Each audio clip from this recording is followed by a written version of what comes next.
C'est dans la boîte. Les gens qui marchent, it's fun. Amélie. Est-ce que tu fais souvent des activités avec tes amies femmes? Avec les femmes. Si oui, lesquelles? Avec mes amies femmes, j'aime faire des activités manuelles. J'aime les moments où on peut faire du coloriage, où on peut faire des perles, En fait, ouais, tout ce qui est vraiment, qui me ramène à des choses de l'enfance aussi, je dirais. Déjà, la question, ce serait, est-ce que je fais des activités même avec des hommes? En fait, je passe tout mon temps avec des femmes, j'ai l'impression, au quotidien. Avec mes amis, mais aussi par le fait que je suis lesbienne. C'est vrai que mon cercle il est entouré de femmes uniquement. Et je suis très peu avec des hommes, donc je pense que mon rapport il est assez particulier avec mes relations entre femmes en fait. Je dirais que oui. D'habitude, je fais des expos parce que les femmes que j'ai dans ma vie sont, je dirais la majorité autant intéressées que moi par l'art. Donc, je pense que presque systématiquement, à part si on va à un café, c'est lié à une activité. Et ouais, d'habitude, c'est culturel, cinéma, expo, et on fait des débriefs, ou alors on se voit, on écoute de la musique, on parle de ça. On visite des châteaux, voilà. Donc je dirais que c'est centré sur ça surtout. Ouais, en majorité, je fais des activités avec mes amies femmes. Lesquelles, mes amis de la fac, mes amis d'enfance. On travaille ensemble dans des cafés à la BU. Donc on révise ensemble, on dort chez l'une chez l'autre. Souvent on va au bar et on va en soirée.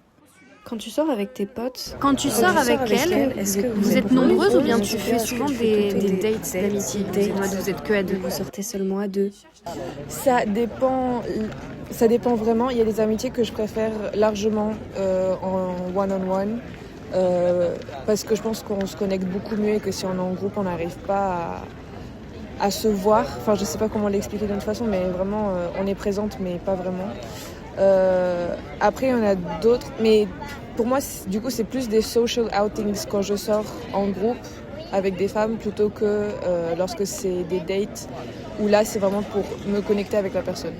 Bah, ça dépend. Je dirais que souvent, je préfère voir une personne juste pour prendre le temps de bien parler.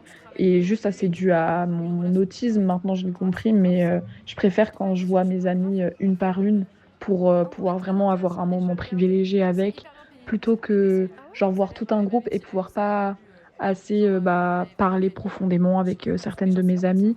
Donc ça, c'est juste, je préfère faire comme des sortes de dates d'amitié en fait.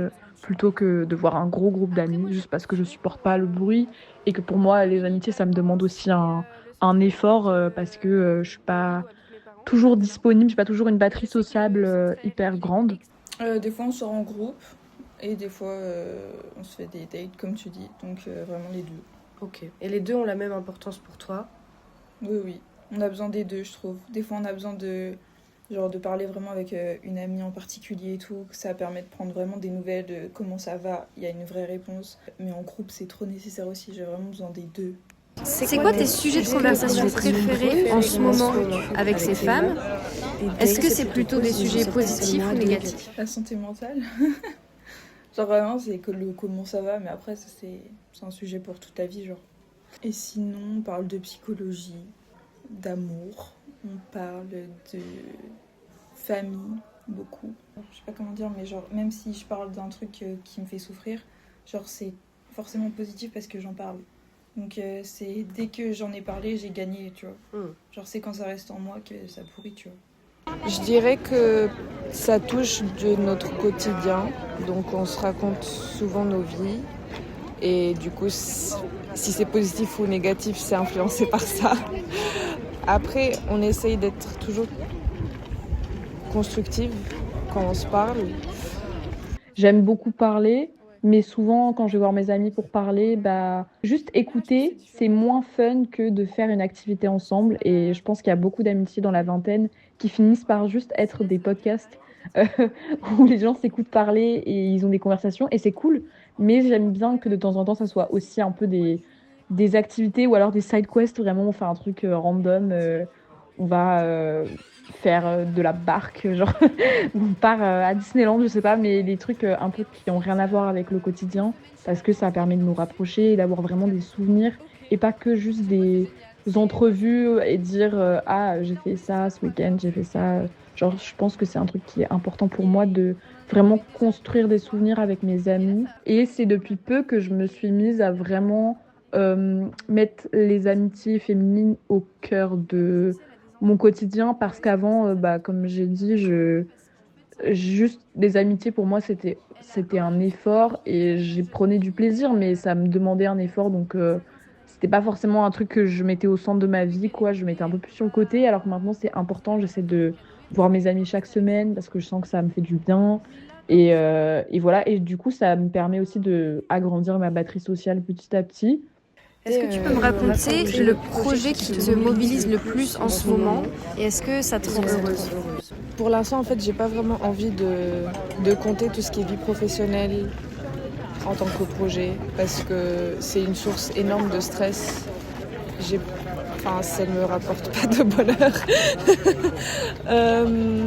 Du coup, je pense que j'aimerais, dans l'avenir proche, faire plus d'introspection et de me détacher de ce stress-là et peut-être retrouver une pratique artistique parce que je me suis beaucoup éloignée de ça.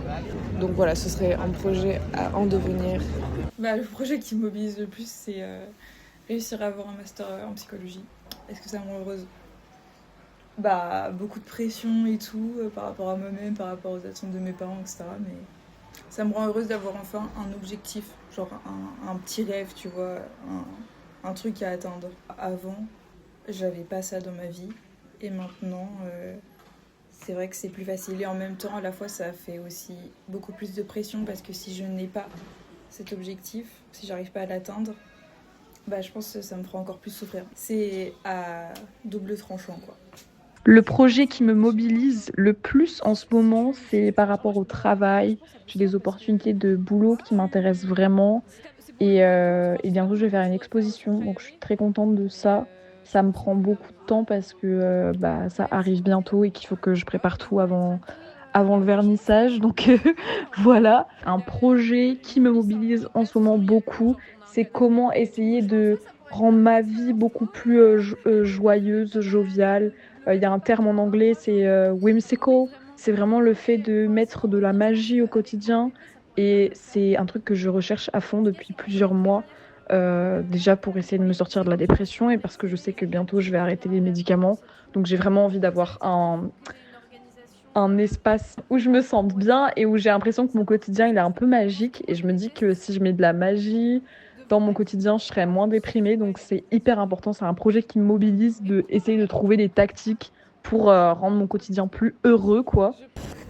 C'est ma démarche quotidienne. Quand je parle, souvent j'utilise beaucoup les mains et tu regardes, tu marches de côté. Ça, c'est ma façon de